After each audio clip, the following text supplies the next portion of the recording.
Penyakit stroke adalah salah satu penyakit yang banyak diderita saat ini.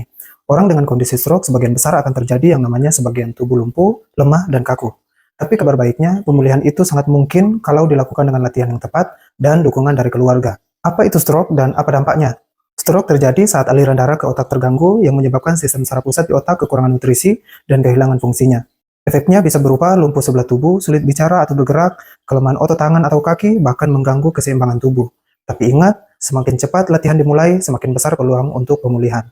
Sebagai langkah awal pemulihan, kita akan memerlukan latihan mandiri di rumah. Latihan mandiri ini harus dilakukan dengan pengawasan, dilakukan perlahan, dan disesuaikan kemampuan pasien. Yang pertama yang kita lakukan adalah latihan gerakan pasif, artinya bantu pasien untuk menggerakkan lengan dan kakinya. Tujuannya yaitu untuk mencegah kekakuan sendi dan mempertahankan gerakan. Bantu gerakan lengan dan kaki pasien naik turun, buka tutup, lipat, dan luruskan secara perlahan-lahan ke atas dan ke bawah. Lakukan 10-15 kali, 2-3 kali sehari. Latihan ini penting untuk pasien yang belum bisa menggerakkan tangan atau kaki sendiri. Kemudian latihan yang kedua bisa menggunakan bola yang lembut. Tujuannya yaitu untuk melatih kekuatan genggaman. Gunakan bola spons atau karet, genggam, tahan 3 detik, lepas perlahan, ulangi 10-20 kali. Latihan ini bisa dilakukan sambil duduk atau berbaring. Kemudian latihan yang ketiga adalah latihan duduk berdiri. Tujuan latihan ini adalah untuk melatih kekuatan kaki dan keseimbangan. Kita lakukan dengan menggunakan kursi, kita ambil kursi dan duduk di kursi dengan stabil, bantu pasien berdiri lalu duduk kembali, ulangi 5-10 kali. Ingat, selalu dampingi pasien saat latihan ini.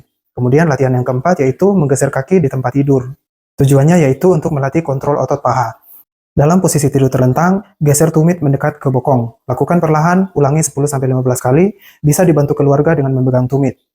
Kemudian latihan yang kelima yaitu latihan mengangkat lengan ke dinding. Tujuannya itu untuk memperbaiki mobilitas bahu. Arahkan tangan pasien menyentuh tembok, lalu naikkan pelan-pelan, tahan 5 detik, lalu turun, lakukan 10 kali. Kemudian latihan yang keenam yaitu latihan menyisir rambut atau simulasi aktivitas harian. Tujuannya yaitu untuk membiasakan gerakan sehari-hari. Kita bantu pasien melakukan gerakan ringan seperti menyisir rambut, menyuap atau membuka botol, fokus pada sisi tubuh yang lemah. Dalam hal ini, keluarga punya peran besar dalam proses penyembuhan. Dampingi pasien saat latihan, jangan dimarahi atau diburu-buru. Sabar dan dukung prosesnya. Ajak ngobrol, beri semangat, beri pujian kecil setiap kemajuan. Pastikan pasien tetap aktif meski pelan-pelan. Harus diingat, pemulihan stroke bukan sprint, tapi maraton. Butuh waktu, kesabaran, dan cinta. Ingat, stroke bukan akhir segalanya. Dengan latihan rutin dan dukungan keluarga, pasien stroke bisa kembali mandiri, bahkan aktif lagi. Gerakan yang kecil hari ini adalah langkah besar menuju pemulihan.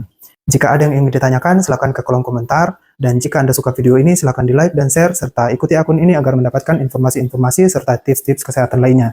Terima kasih dan sampai jumpa.